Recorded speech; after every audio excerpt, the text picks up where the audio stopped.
현재 갑국의 의회는 지역구 의원만으로만 구성되고 의석수는 100석, 선거구가 총 100개래요. 소선거구 다수대표제라는 걸 알 수가 있죠. 그런데 여기에 어떻게 할 거냐면은 지금 100석에 비례대표 100석을 추가한대요. 그래서 국회의원을 총 200명으로 변경할 거래요. 그런데 비례대표는 그럼 어떻게 뽑냐? 각 정당의 지역구 후보들이 전국적으로 얻은 득표율에 비례해서 배분하겠대요. 이 말은 지역구에서 이 당이 이만큼 이겼으면 거기에다가 의석을 나눠주겠다는 거죠.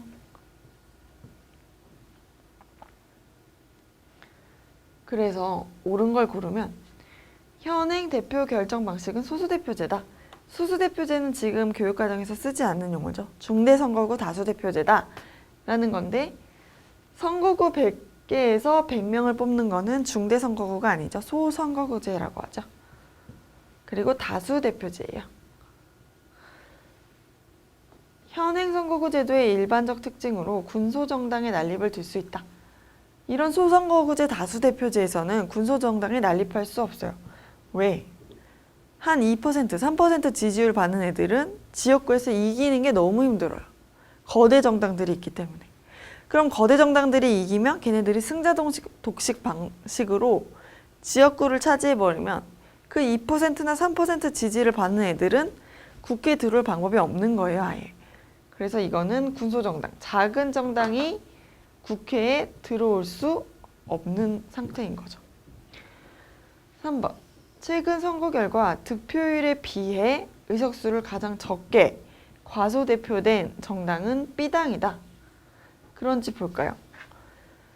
A당은 45% 받았는데 의석은 70% 가져갔어요. 그러면은 과대대표된 거죠. 국민의 지지에 비해서 더 많이 가져간 거죠. 그런데 B당은 35%인데 25석 가져갔어요. 그런데 C당은 20% 지지를 받았는데 5석 가져갔어요. 그러면 득표율에 비해 의석수를 가장 적게 획득한 거는 이 숫자만 봐도 C당이라는 걸 알 수가 있죠. 그래서 B당이 아니라 C당이에요.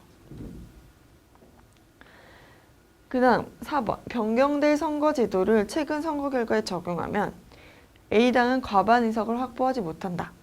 그런지 볼까요? 득표율에 비해서 45명을 더 주게 되겠죠. 그러면 70에 45를 더하면 115명이 되겠네요.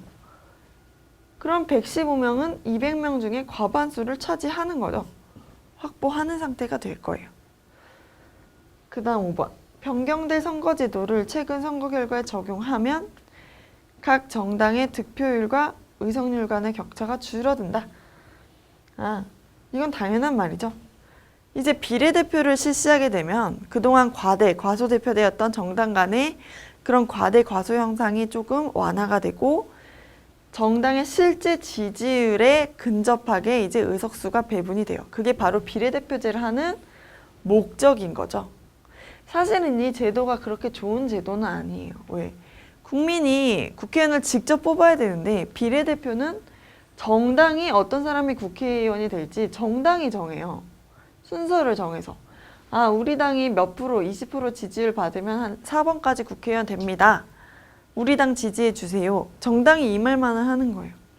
그럼에도 불구하고 이 제도를 하는 이유는 이 지금과 같이 이 비례대표를 하지 않았을 때 과소대표되는 문제점이 있기 때문에 국민의 실제 의사를 더 반영해 주기 위해서 정당에 국회의원을 더 많이 주는 거죠. 그런 장단점이 있다고 보시고 이게 바로 특징이라고 생각하시면 돼요. 각 정당의 투표율과 의석률 간의 격차가 더 줄어든다. 더 적정해진다. 과소되는 게 해소되는 효과가 있다. 다 같은 말이죠. 그래서 옳은 것을 고르면 정답은 5번이 되겠네요.